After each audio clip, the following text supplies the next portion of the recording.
Hello, my name is Jejele Tai Peter, and I'm here once again to share a wonderful topic with you titled Poverty Redefinition.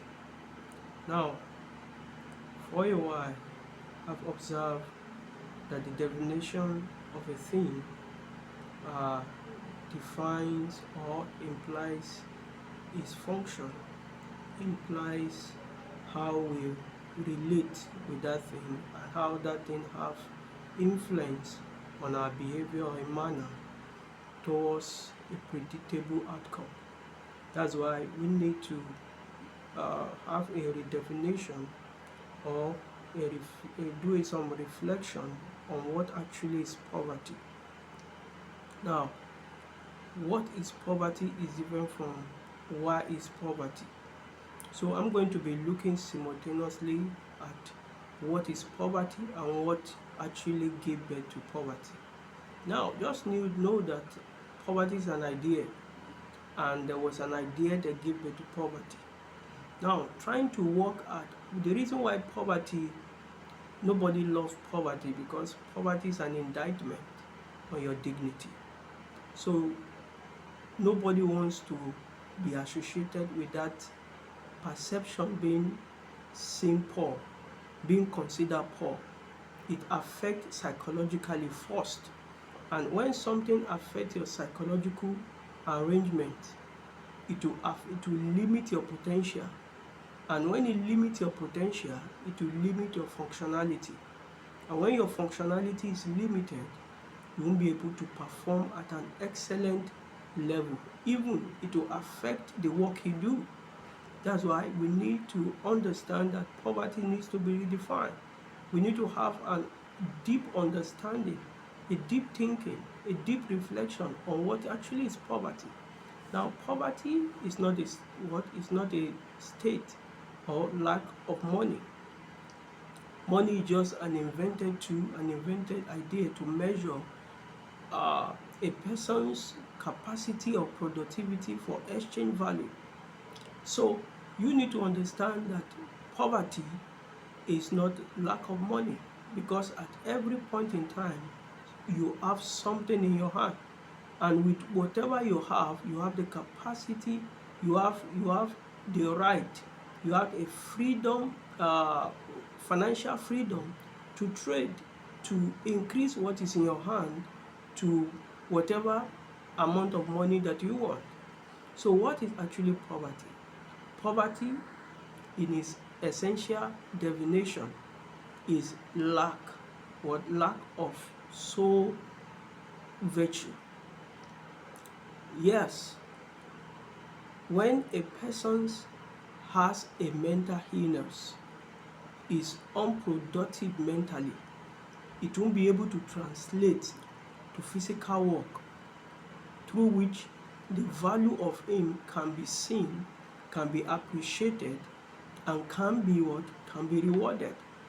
But what gave birth to poverty is what I want us to see. There was an idea that gave birth to poverty, and the idea is sin. In Proverbs chapter 14, the Bible says that righteousness exalts a nation, but sin is a reproach, or it brings disgrace to anyone, to an individual, to a community, to a nation, or to any what kind of person, irrespective of your name, of your background, of your title. So you can see that using money to measure poverty is not a standard parameter according to ancient wisdom. What actually the proof that you are poor is when you are poor mentally, when you are poor spiritually, when you are poor socially, when you are poor healthily, bodily, when you are poor in all ramifications of life, because human life is not measured through only one parameters. You cannot use one event to determine the reality of a man. And that is the reason why you need to understand that poverty you need to look at poverty in an holistic subject to deal with it. So you need to understand that sin is the mother of poverty, and sin is what is something, is a contrary philosophy to every established principles of God's righteousness that bring peace, that bring health, that bring wholeness. So you need to understand that a nation can be financially what buoyant in terms of money that is invented, which in itself does not have value, but it was what given value by a what, by an authority of that government being attached to it. When the situation of cancellation of certain currencies in Nigeria came to play, and the CBN governor cancel out that there are some money that will no longer be acceptable for trade, what happened to that kind of money? It loses its value just by a policy law. So money in itself does not have value. It is the authority, that legal authority of the collective agreement of a nation to accept it as a means of exchange for trade, for value that a person represents, that now determine the value of what, of that money. So when you are talking about a poor man or poverty, is a person that lacks value. He has the capacity to produce value, and value means something that is of relevant necessity to meet another person's need in exchange for what, for money, in exchange for other kinds of treasurable things. So you need to understand that sin is the mother of poverty.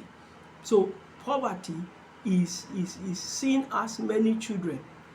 Poverty is just one of those children. So poverty is working alongside with other what, other ideology or things that constitute sin, that depict sin. So you need to understand that working hard does not solve poverty. Is to return back to the principles of righteousness, what, reconstructing your mentality, becoming, number one, becoming born again, and number two, having the DNA of God. And from that DNA of God, you begin to receive God's instruction to reconstruct your mental framework for effective functioning, for effective and efficient productivity, what, multiplication and dominion, on what, dominion or true leadership in any field of affairs, of human affairs you have what, choosing to engage humanity, to engage others for trade of exchange of value. This is what I want us to reflect on. Thank you and God bless.